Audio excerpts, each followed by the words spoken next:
Semaine de l'eau, du 26 au 31 janvier, sur France 5.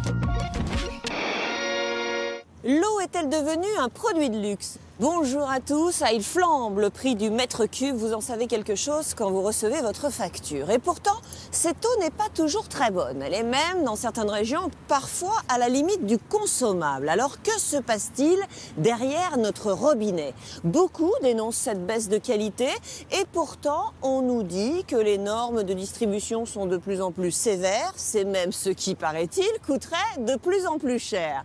À l'occasion de la Semaine de l'eau sur France 5, nous avons enquêté auprès du maire d'un village de Lyon, auprès des responsables de l'eau de Paris ou encore auprès des fournisseurs d'eau minérale. Vous allez voir, c'est passionnant. Suivez le guide, c'est signé Bernard Casse-de-Patte. En France, l'eau coule en abondance et c'est une chance. Cette richesse naturelle, de plus en plus précieuse et convoitée, est exploitée par des entreprises et des gestionnaires qui ont su en dégager d'énormes profits. Deux secteurs de marché se sont développés en parallèle. D'un côté, l'eau du robinet et de l'autre, les eaux en bouteille, c'est-à-dire les eaux minérales et les eaux de source.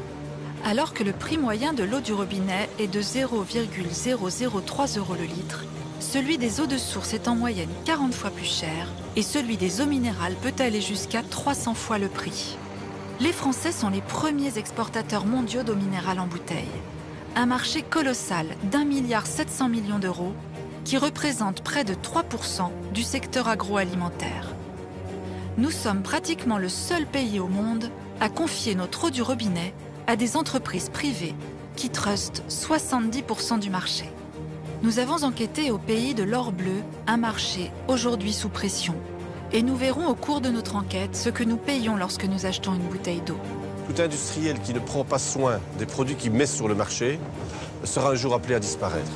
Nous verrons aussi quels sont les moyens mis en œuvre pour préserver les ressources. Ceux qui signent avec Nestlé sont bien, mais une fois que Nestlé aura la terre, nos gamins, qu'est-ce qu'ils feront? Ça sera un territoire suisse ici. Et nous allons découvrir les méthodes des entreprises privées qui se partagent la gestion de l'eau en France. La force de ces multinationales que sont Veolia, Suez et la SOR était tellement importante que même dans les partis politiques de gauche et de droite, les amis étaient nombreux. Et nous allons enfin comprendre les raisons de l'augmentation des factures. Il s'agit de réaliser un chiffre d'affaires, atteindre des objectifs qui ne sont pas fixés par un conseil d'exploitation, un conseil d'administration de régie. Les prix de l'eau des communes gérées par des entreprises privées étaient, au début des années 2000 jusqu'à aujourd'hui, supérieurs en moyenne de 20 à 45%.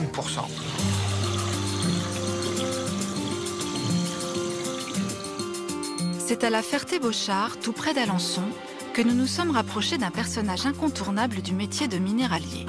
Il est l'un des derniers témoins de la progression industrielle de l'eau en bouteille pendant tout le XXe siècle et jusqu'à aujourd'hui. Pierre Papillot, PDG de la société Cristalline, raconte. Vous avez devant vous vraisemblablement le seul au monde qui connaisse tout de la profession. D'abord, qui croyez-vous qui soit le plus grand vendeur de flotte? Vous allez me dire Nestlé. C'est faux. Nestlé, il n'a rien créé. Mais rien. Nestlé, il a acheté Perrier. Le mec qui a créé la flotte, après, le grand, c'est Perrier. Et celui qui, avant Perrier, a créé l'eau, c'est Vittel. C'est Vittel qui a créé l'eau, en plastique. Parce que ça a été la grande révolution, ça.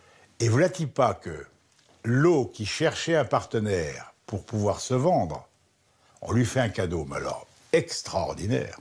C'est la grande surface. Et la grande surface, elle, qu'est-ce qu'elle cherchait? Elle cherchait des produits à vendre. Vous avez d'un côté des gens qui cherchaient des produits à vendre et qui ne les avaient pas, et l'autre des gens qui avaient le produit qui cherchaient des surfaces et qui ne l'avaient pas. Rendez-vous compte. Chauffe. Et c'est ça qui a fait démarrer la vente d'eau.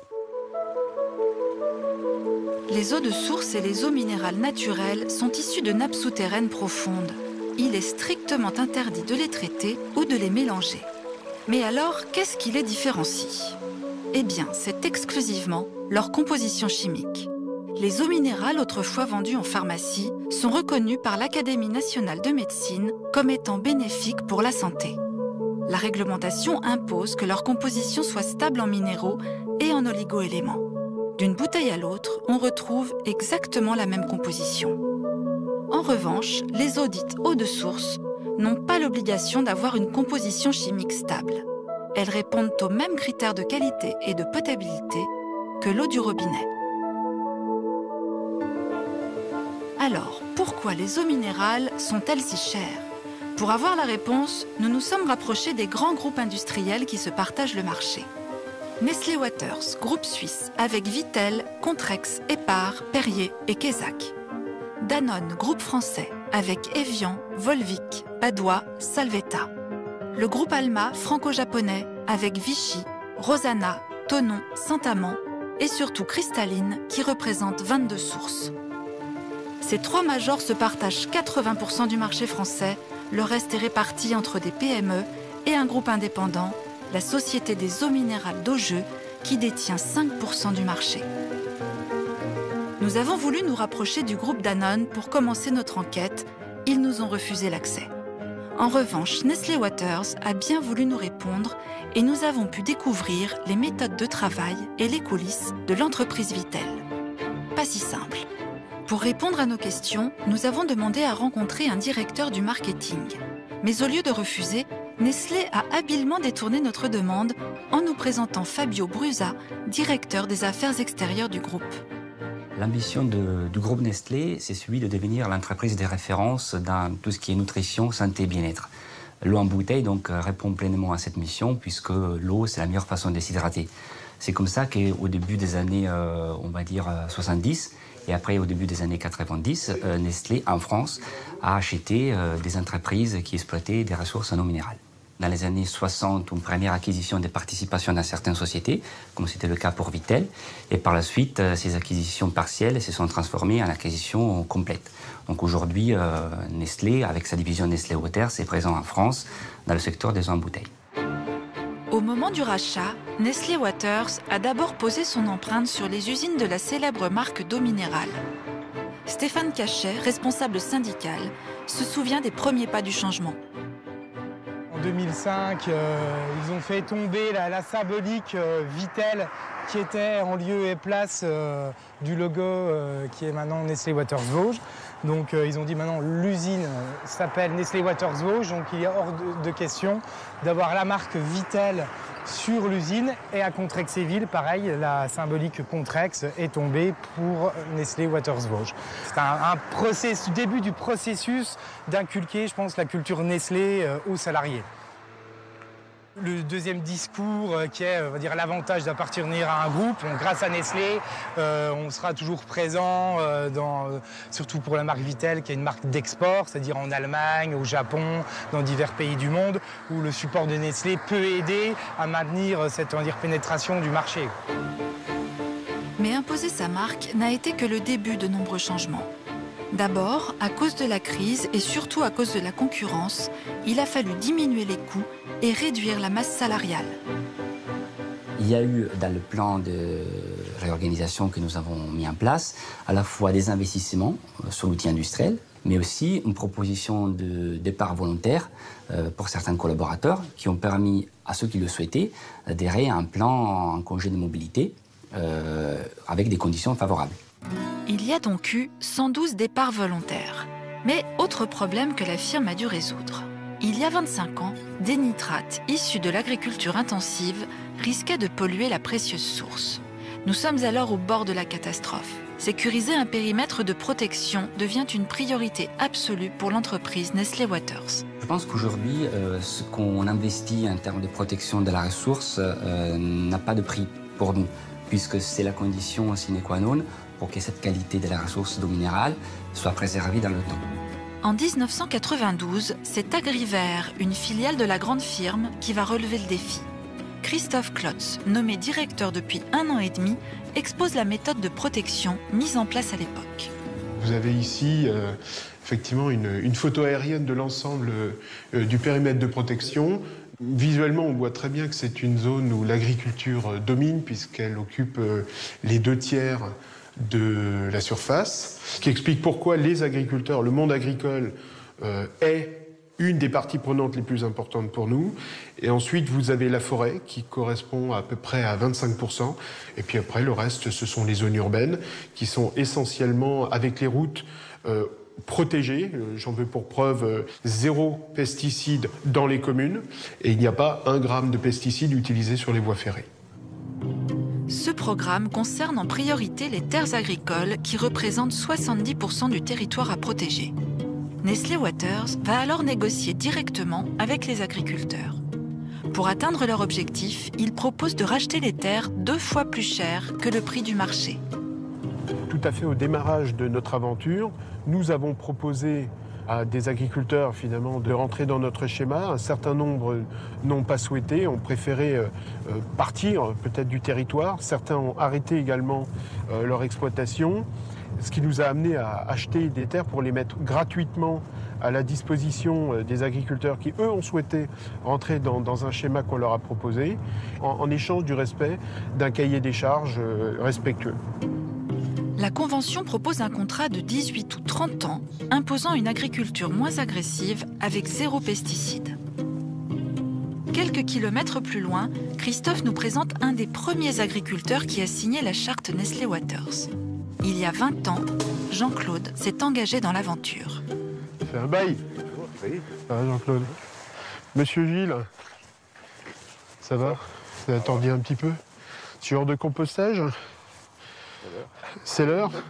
Aujourd'hui, Agrivert remplit sa mission en travaillant gratuitement le compostage de Jean-Claude. C'est un fumier qui va libérer son azote beaucoup plus doucement dans le temps et donc les plantes pourront beaucoup plus en profiter. C'est un des services qu'on apporte en échange du respect du cahier des charges des agriculteurs, parce qu'in fine, c'est quand même l'eau de Vittel derrière qui est importante et qui compte, quoi. Il faut absolument qu'on protège. Donc on avait la solution de partir, vendre les terrains et voilà, quoi, faire comme certains ont fait à l'époque. Ils achetaient ça à 40 000 francs, je crois. Oui. Oui. 20 000 au propriétaire, 20 000 à l'exploitant. Donc c'est sûr que ça tentait, quoi. Mais nous, on a préféré rester. On a récupéré des terrains en signant la convention. Bah, celui qui veut rester, il faut presque qu'il signe, quoi. Sinon, il ne peut pas s'agrandir, surtout pour un jeune. À la longue, c'est sûr qu'ils arriveront à avoir tout le monde, puisque les gens ne peuvent pas s'agrandir, quoi. Sur le territoire. Pourtant, 2 agriculteurs sur 37 n'ont toujours pas signé la convention. C'est le cas de Didier Touvenin qui a racheté les tables de son voisin sans pouvoir obtenir la parcelle de terrain qui allait logiquement avec. La SAFER, l'organisme responsable du traitement foncier des terres agricoles, avait préféré traiter les ventes avec l'industrie Nestlé Waters, estimant que leur projet développait et dynamisait la vitalité du territoire. Depuis, Didier maintient un sérieux bras de fer contre l'industriel dans l'espoir de faire valoir ses points de vue. Alors normalement, la SAFER est là pour gérer le foncier pour les agriculteurs. Donc aujourd'hui, dans le cas qui nous préoccupe, la SAFER a été le marchand de biens, même si ce n'est pas son rôle, d'un industriel minéralier. Donc ils se sont déplacés, ils sont venus voir tous les propriétaires fonciers en leur demandant de vendre d'abord et de signer ensuite. Il fallait que Nestlé achète du foncier. Et en leur disant, si vous ne voulez pas, Nestlé, de toute manière, mettra des sommes colossales sur les hectares de terre et vous ne pourrez pas. Ils ont créé la peur chez les gens. Les premiers ont vendu, certains sont partis, ils voulaient c'était quand même assez problématique. Je veux dire, on peut en parler aujourd'hui après 20 ans, mais il y a des gens qui, psychologiquement, ont été extrêmement impactés. C'était quand même de la pression. C'était dire, eh ben, on va acheter le bout de terrain à côté de votre hangar, on le donnera à l'autre, vous ne lâcherez plus vos vaches, comme ce qu'ils ont fait là. Hein. Je ne suis pas le seul, loin de là. Hein. Ou vous vous soumettrez, ou alors ça prendra le temps qui fondra, mais on vous fera caler. Et ce n'est pas le seul problème qui énerve Didier. Il profite de notre présence pour dénoncer les comportements qu'il dit observer depuis longtemps au royaume de Nestlé Waters. On est sur l'impluvium de Nestlé Waters. Donc c'est les pommiers qu'ils ont fait. On n'est plus en France là. Hein. Il y a 150 hectares de pommiers qui ont été plantés en 2 rafales. Donc il y en a qui ont 20 ans, il y en a qui ont 10 ans. Ils n'ont pas plus donné l'un que l'autre. Il y a des petits bouts qui donnent des pommes. Donc le but, il est de stériliser ces terrains pour que les locaux ne puissent pas exploiter. Des gens comme nous qui avons besoin de foncier pour faire du foin, pour de la culture. Les engagements qu'ils avaient pris lors de la création de ces pommiers-là, faire des petits pots bio et tout ça est tombé à l'eau, bien sûr, hein, comme d'habitude avec Nestlé. Hein. Et les reproches s'accumulent. Didier tient à nous montrer un secret vieux de plus de 20 ans. Ici, tous les agriculteurs sont au courant d'un scandale que, d'après eux, Nestlé Waters tente de faire oublier.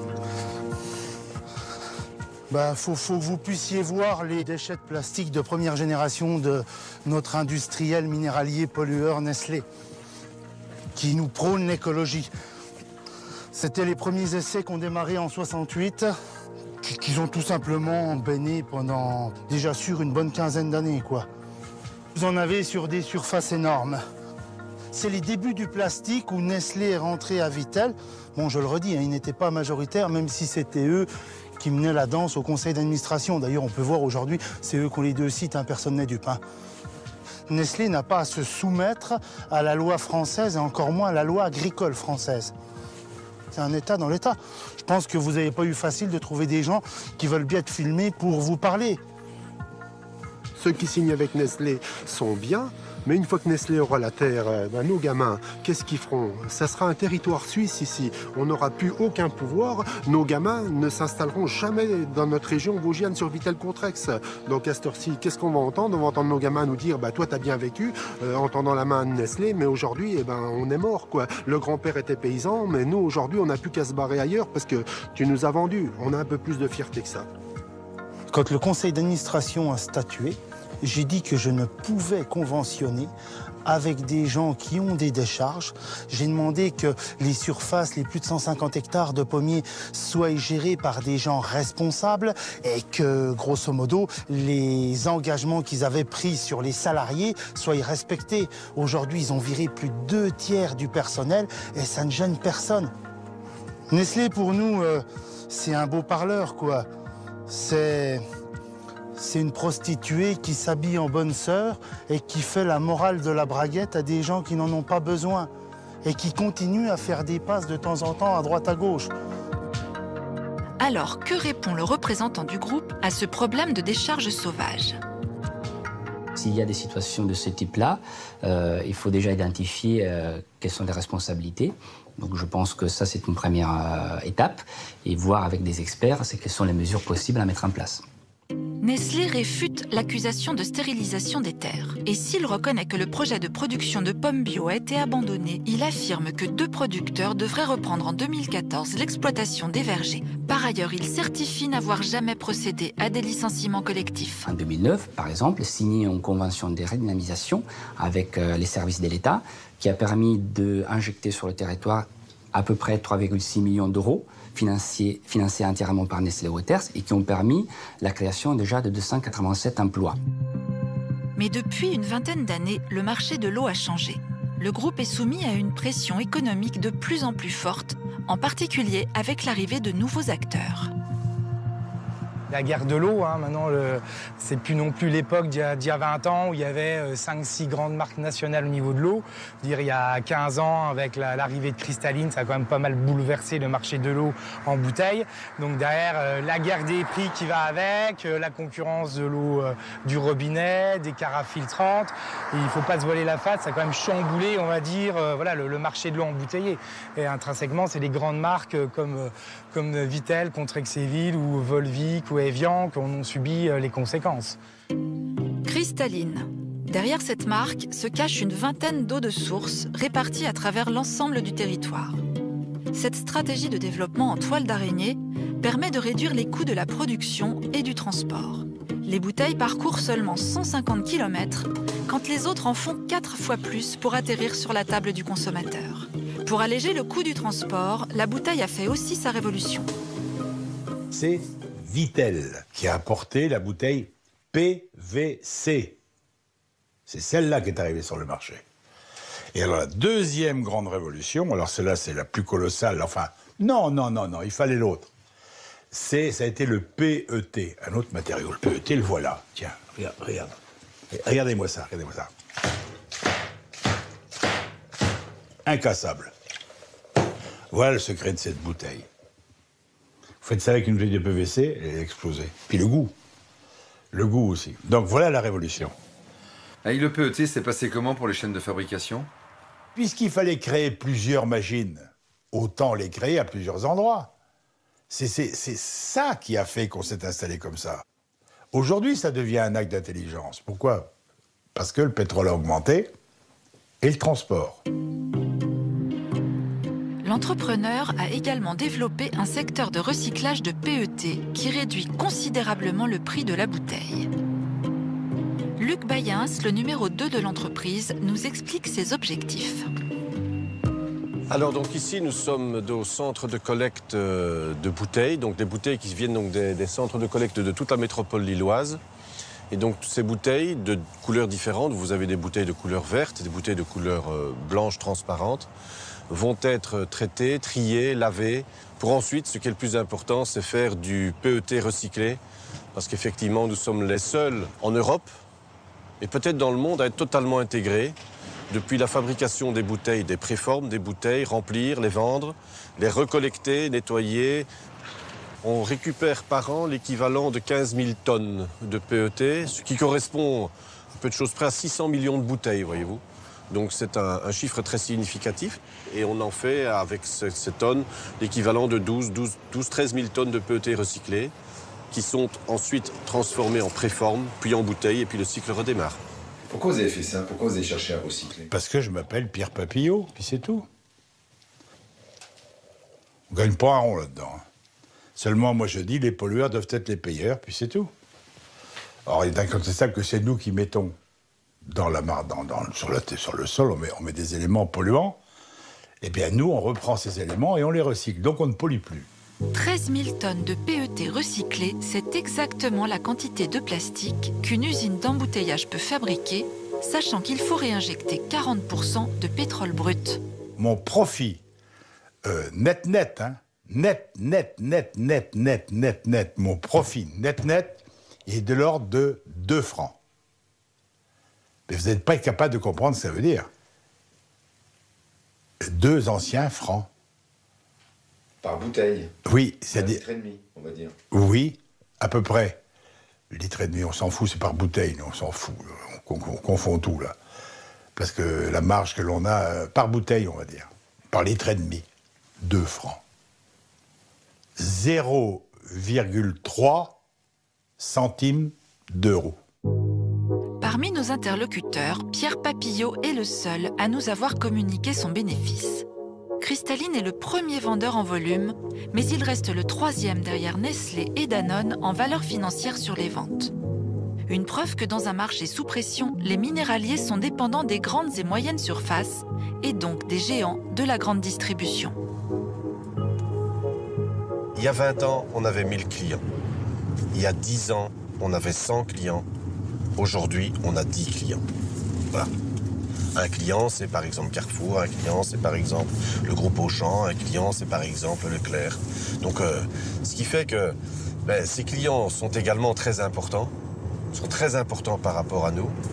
Et le fait de perdre un client, sachant qu'on a 40 sources, 10 clients, on perd un client, ça veut dire si on perd un client, il faut qu'on arrête 4 sources. Donc c'est très stressant, c'est très prenant. Voilà. Et donc les négociations avec la grande distribution se passent comme elles doivent se passer. Chacun a besoin de l'autre et il faut qu'on trouve le meilleur accord pour que chacun puisse être satisfait et surtout que le consommateur soit satisfait. Parce que c'est ça notre priorité.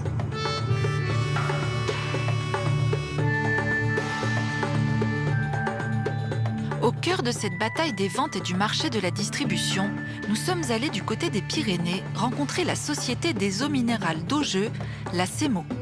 Contrairement à Vittel, le minéralier bénéficie d'un lieu de captage naturellement protégé par les forêts. Sébastien Carpentier, directeur industriel de l'entreprise, nous en explique le fonctionnement. Nous sommes vraiment sur la partie supérieure de la zone boisée qui est en face de nous. Il s'agit d'affleurements qui permettent donc à l'eau de s'infiltrer et d'être ensuite puisée sur notre site de production. Aujourd'hui, avec 5% des ventes, la SEMO est le 4e groupe en France, derrière Nestlé, Danone et le groupe Alma. Ils sont les seuls à nous avoir ouvert les portes de leur usine et à nous montrer le process de fabrication des bouteilles. Car le premier travail d'un minéralier, c'est de fabriquer les bouteilles. Première étape, la préforme. À Augeux, ils en reçoivent entre 500 000 et 1 million par jour. Cet embryon de la future bouteille est fabriqué à base de pétrole, c'est le fameux PET. Elle va d'abord être chauffée avant de prendre sa forme définitive. On chauffe la préforme par zone de façon à être en mesure derrière de la souffler et de l'étirer tout en gardant les aspects de transparence de la matière. Donc là, vous voyez, au sortir du four, la préforme est entre guillemets ramollie et donc peut-être déposée dans un moule. Moule qui existe en plusieurs exemplaires selon les types de bouteilles. On peut retrouver des bouteilles d'1 demi-litre, de 33 centilitres, des bouteilles d'1 litre. Tous les modèles sont possibles. Un moule comme ça, si on considère la conception, etc., on est au-delà de 3 000 €.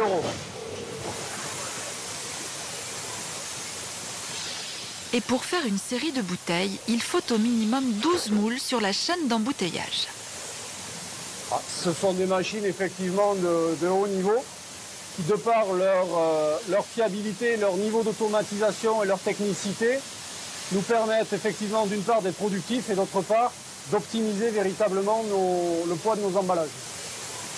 Sur de l'eau de source, le poids de l'emballage est absolument primordial dans la mesure où c'est un élément majeur dans notre décomposition de prix de revient. L'eau minérale gazeuse est la marque historique d'Augeux. En 1995, l'extension de l'entreprise passe par l'ajout d'une eau de source, Pyrénéa. Puis en 2009, Augeux se lance sur le secteur de l'eau minérale plate avec la source du roi. Une manière pour elle de se positionner sur les 3 segments de distribution. Vendre uniquement sous le nom de la marque originale peut limiter la croissance. Or, pour augmenter ses parts de marché, l'entreprise doit intensifier son volume de vente. L'entrepreneur a donc pris discrètement sa place sous le nom de certaines marques de distributeurs, comme les magasins U, Casino, Auchan ou Carrefour. C'est dans le bureau de Laurent Barillet, directeur commercial de la SEMO, que nous essayons de comprendre cette méthode. Nous fournissons de multiples enseignes du commerce français sur des segments de marché, haute source de montagne ou aux minérales gazeuses. Les marques de distribution représentent de l'ordre entre 55 et 60% de la volumétrie. En volume? C'est énorme. Oui, c'est important. C'est important, tout à fait, c'est une activité importante, bien sûr. La garantie du volume apporté par l'enseigne, on ne l'aurait pas eu dans un développement commercial autonome. C'est aussi par le volume que nous pouvons atteindre nos objectifs de productivité. Le volume est indispensable à la progression de l'entreprise. Et en vendant sous les marques des distributeurs, dites MDD, Augeux fait l'économie des frais publicitaires. Tout ce qui apparaît comme les charges justement de publicité, de communication, de soutien à une marque n'apparaissent pas dans, je dirais, l'analyse d'un produit NDD, puisque la signature de l'enseigne, c'est la caution justement. Et l'enseigne, elle a toute sa communication institutionnelle qui lui permet de ne pas spécialement avoir une communication précise sur le produit, aux sources de montagne de telle enseigne ou aux minérales gazeuses de telle autre. Donc à ce titre-là, ces charges-là n'apparaissent pas dans les coûts et ils peuvent vendre le produit effectivement moins cher que ce qui est proposé pour nos jeux à marque commerciale dans un magasin. Le coût de la publicité est extrêmement variable d'une marque à l'autre et impacte le prix de la bouteille. Cependant, hors publicité, voici en moyenne la répartition des charges que vous payez dans une bouteille. La matière première, PET, et l'emballage plastique correspondent à 30%. Les machines de fabrication, les analyses chimiques et la traçabilité, 30%. Le stockage et le transport, 20%, les taxes, 10%, et finalement le prix de l'eau ne représente que 10%. Les bouteilles et leur empaquetage représentent 10 kg de déchets par an et par personne, des chiffres qui refroidissent. Pour faire maigrir la poubelle, l'eau du robinet, elle, est disponible sans emballage. Enfin, l'économie pour le consommateur n'est pas négligeable. Avec ses 0,003 € par litre, l'eau du robinet est de 40 à 300 fois moins chère. Un prix imbattable. Mais, exception française, la gestion de l'eau publique passe chez nous à 70% par des sociétés privées. Jean-Luc Touly, délégué syndical de Force ouvrière à Veolia, connaît bien les méthodes des gestionnaires. Aujourd'hui responsable du secteur de l'eau pour la Fondation Daniel Mitterrand, Jean-Luc est devenu consultant auprès des communes qui n'ont pas toute la main sur la gestion de l'or bleu. Pour lui, les entreprises privées ne sont pas tout à fait transparentes. L'enjeu principal, souvent je le résume, c'est des petites gouttes d'eau à travers nous, les consommateurs, qui font des grands océans de profit. Ça, pour l'expliquer, c'est facile de le dire, après il faut le démontrer. Le principe, c'est que les gens en France, depuis le milieu du 19e siècle, payent l'euro, payent leur service d'eau potable au robinet par des factures qui sont absolument illisibles, incompréhensibles pour le commun des mortels. Une facture aujourd'hui, en moyenne, c'est autour de 500 € à l'année. Mais le chiffre d'affaires de ce qu'on appelle l'eau potable en France, c'est environ 12 milliards d'euros, dont environ près de la moitié que pour les entreprises privées, au nombre faramineux de 3. En premier, Veolia, ex-Général des Eaux Vivendi, la Lyonnaise des Eaux, aujourd'hui Suez, et la troisième, la SOR, qui a longtemps appartenu au groupe Bouygues. Donc derrière, des grosses entreprises qui sont là pour faire des bénéfices, pas forcément pour les réinvestir dans le même secteur, mais pour faire d'autres bénéfices dans d'autres secteurs. Et la force de ces multinationales était tellement importante que même dans les partis politiques de gauche et de droite, les amis étaient nombreux à ces entreprises. En 1989, une période trouble va bousculer la gestion des eaux de la ville de Grenoble. Alain Carignon, à cette époque maire de la ville, a bénéficié de nombreux avantages personnels, estimés à 2 900 000 €. En contrepartie, la ville de Grenoble a signé un contrat de gestion avec la Lyonnaise des Eaux. En 1995, il est condamné pour corruption, abus de biens sociaux et subornation de témoins. Pour cette affaire, il écopera de 5 ans de prison, dont 1 avec sursis. Entre-temps, la mairie a décidé de se passer de sociétés privées et a confié la gestion de l'eau à une régie municipale. Michel Richard, président du comité des usagers, connaît bien ce dossier. Le prix de la facture pour 120 mètres cubes en 89 était de 99,79 € et en 1990, 31 décembre, le prix était de 154,43 €, c'est-à-dire 54% d'augmentation. Et ensuite, régulièrement, cette facture a augmenté. Elle a pris entre 90 et 91, 6%, 12% en 92, encore plus de 12% en 93, 15% en 94 et 7% en 95. Donc vous voyez, il y a une inflation énorme. Ici, vous avez une forte augmentation de l'eau sur cette période-là. Alors qu'en le même temps, les investissements restaient très faibles, en dessous de la barre des 400 000 €. À partir du moment où on est en régie, les investissements ont progressé de plus de 1,5 million. Le plus grand ennemi de l'eau publique, c'est le profiteur, celui qui veut faire de l'argent facilement. Aujourd'hui, à Grenoble, les profiteurs ont laissé place à des gens responsables. Jacques Cheng, directeur général de la Régie des eaux de Grenoble, travaille en transparence avec le comité des usagers. Vous allez bien? Bon. Eh bien, écoutez, c'est très bien. Donc, vous me communiquez votre avis sur le prix de l'eau suite aux réunions de travail qu'on a eues? Tout à fait, celle de juillet et celle du 1er et 22 octobre. Ouais. Donc, suite à ces réunions, le comité approuve l'augmentation de 1 centime du mètre cube, soit 1,1%.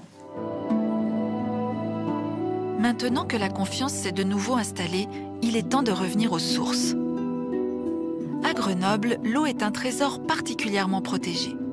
Pour offrir à ses 156 000 habitants la possibilité de boire une eau de source d'une pureté inégalée, la ville maîtrise depuis plus d'1 siècle la méthode de captation de la source et sa protection. Aujourd'hui, Jacques Cheng accueille la municipalité de Mulhouse qui vient observer la méthode. C'est sur le lieu de captage de Rochefort que les invités vont découvrir les installations ingénieuses de la ville. Avec une capacité maximale de 137 000 m3 d'eau par jour, ce centre est la ressource la plus abondante de la région Rhône-Alpes. La capacité du réseau, de la ceinture et des réservoirs, c'est la consommation de 2 jours quasiment. Et entre le moment où l'eau est captée et le moment où l'eau est consommée, il s'écoule pas plus de 48 heures. Pour comprendre la technologie de la captation des eaux de Grenoble, nos amis de Mulhouse rencontrent Emmanuel Lusignan, responsable du site de Rochefort. Ici, comme à Mulhouse, l'eau n'est pas traitée au chlore, une exception qui ne concerne que ces 2 seules villes en France. Du fait que l'eau n'est pas chlorée, on a intensifié le nombre d'analyses dans le contrôle sanitaire. On est à 305 analyses par an à peu près. Et 4 prélèvements au robinet des consommateurs par semaine, pour vous donner un peu un ordre d'idée. Ces tests indispensables sont imposés par la loi. Mais en 2003, le gouvernement durcit le plan Vigipirate.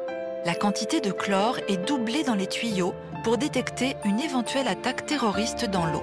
Grenoble a contrebalancé cette idée de dire on se sert d'un produit qu'on rajoute à de l'eau potable pour servir de témoin sur une non-contamination en fait, d'un réseau, en installant en fait, des chambres de mesure dans lesquelles donc, on a inséré dans les conduites des sondes qui permettent de suivre la physico-chimie principale des eaux.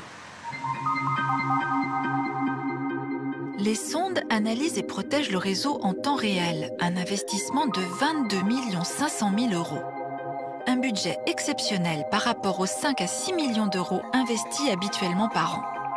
Vous avez là un puits à drain rayonnant qui capte cette eau et avec un seul de ces puits, on peut alimenter tout Grenoble.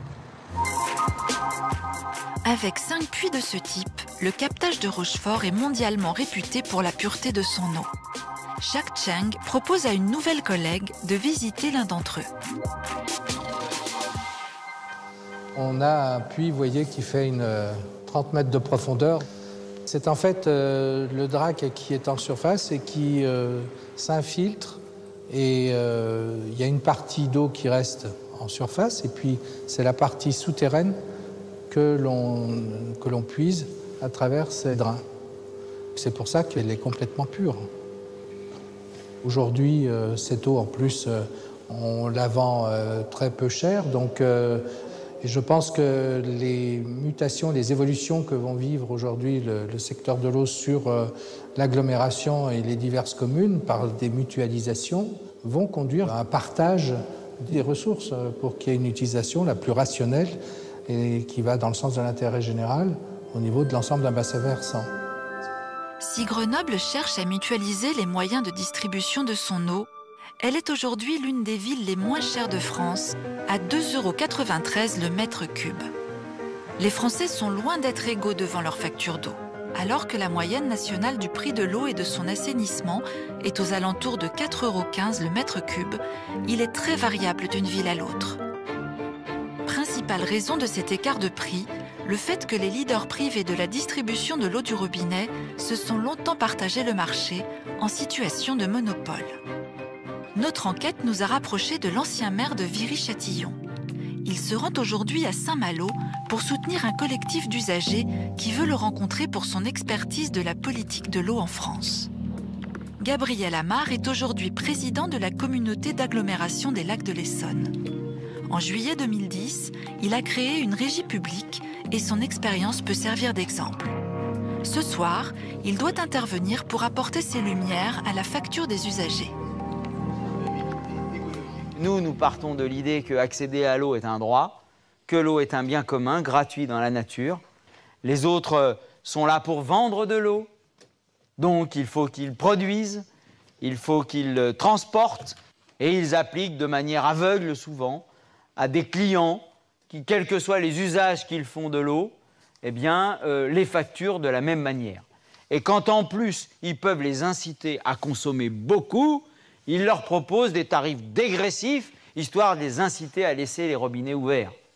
Eh bien, bien sûr, il s'agit de réaliser un chiffre d'affaires, atteindre des objectifs qui ne sont pas fixés par un conseil d'exploitation, un conseil d'administration de régie autour de la gestion publique de l'eau pour définir des conditions d'accès à l'eau, mais qui sont déterminés par la politique décidée par le conseil d'administration de la holding qui demande à ses filiales d'appliquer une politique commerciale parce qu'il faut atteindre les chiffres qui sont attendus par les actionnaires.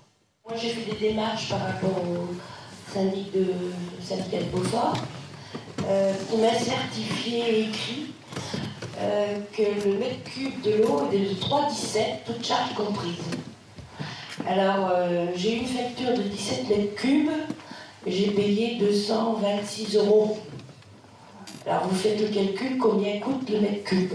Je me suis aperçue en tant qu'élu, quand j'ai commencé à travailler sur le dossier, c'est que c'était incompréhensible. On parlait du prix au mètre cube, mais le prix au mètre cube, ça voulait pas dire grand-chose finalement. J'ai fait donc le calcul à la Richardet pour 120 mètres cubes, qui est la référence pour pratiquement toutes les villes. On paie le mètre cube d'eau 2,02 €. Et je me suis intéressée à une personne qui consomme 30 mètres cubes.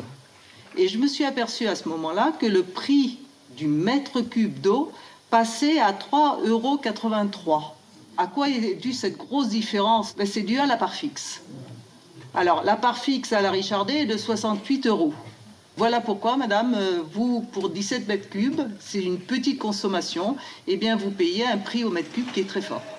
Nous, quand c'est 3 € du mètre cube, c'est vraiment, madame, elle consomme 17 mètres cubes, c'est 3,01 € multiplié par 17, jusqu'à 120. Après 120, au 121e mètre cube, il y a 25, maintenant c'est peut-être 28 centimes de plus par mètre cube, puis on arrive à 200 mètres cubes.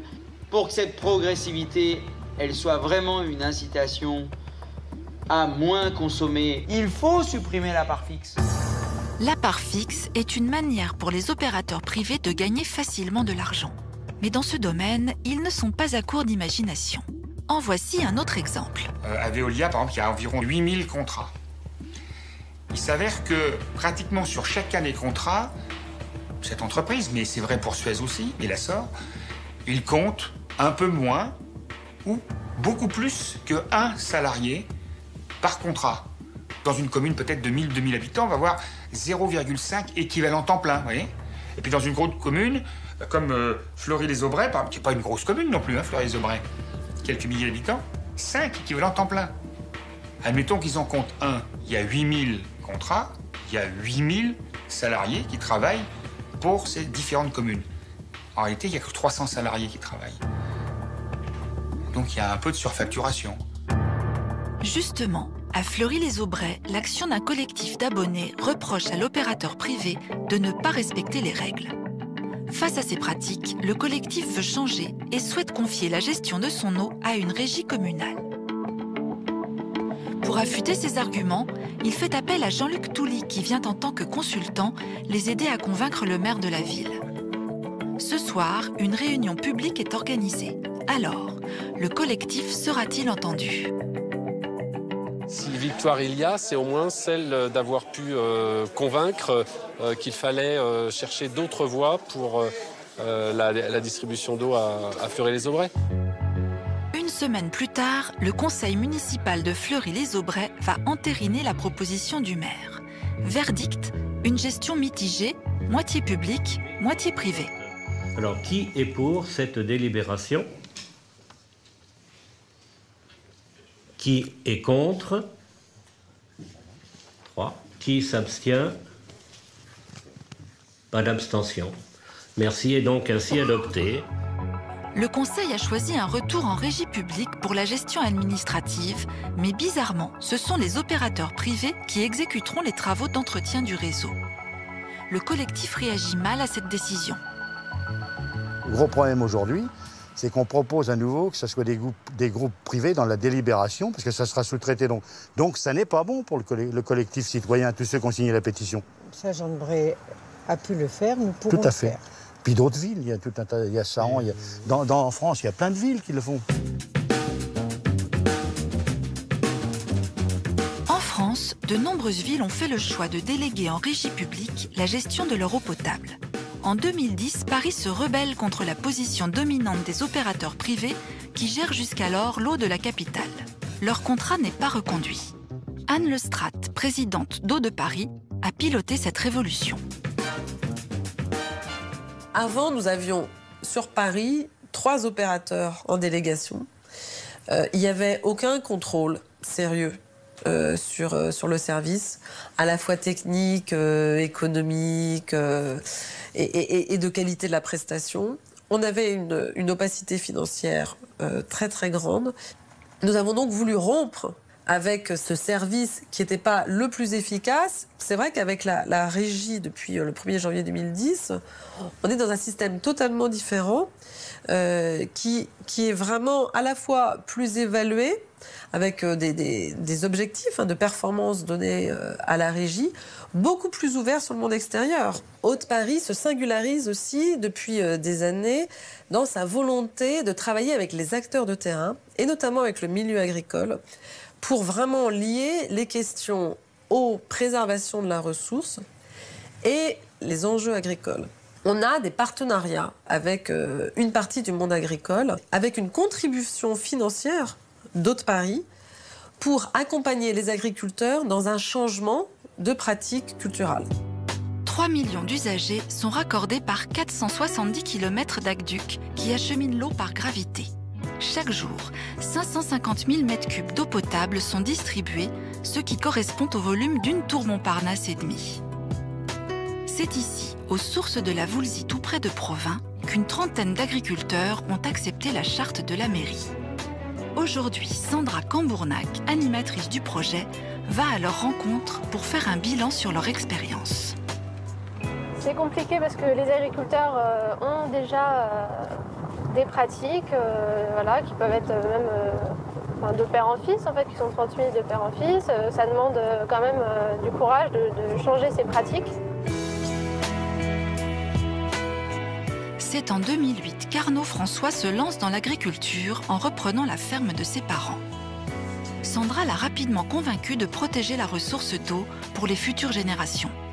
Ce n'est pas sans inquiétude que depuis 3 ans, Arnaud s'applique à ce nouveau style d'agriculture en diminuant les doses de fongicides appelés fongies par les agriculteurs.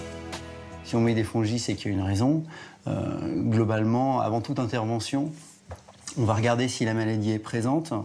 Et quand la maladie est présente, on regarde quelles mesures on peut mettre en place pour la combattre. Le plus simple et le plus facile, c'est j'ai un bouton, j'ouvre ma boîte à pharmacie, je prends une crème, j'ai plus de bouton. Puis à un moment donné, quand le bouton est grossi, et ben là on sort le pulvérisateur et on va traiter pour éviter que notre rendement soit impacté par cette maladie. Donc tout est dans la juste mesure et dans l'interprétation, quoi. Donc soit je ne prends pas de risque, dès que je vois des petits boutons, je traite, là, 0 risque. Maintenant, dans cette mesure agro-environnementale, je prends encore plus de risques, c'est-à-dire que je dis, Oui, il y a une maladie, elle est présente, mais quelque part, Haute-Paris me donne le moyen de prendre le risque de ne pas traiter. Et je vais bien voir au final si ça va impacter ou pas mon rendement. Moi, avec l'expérience, il y a des fois on gagne, il y a des fois on perd, quoi.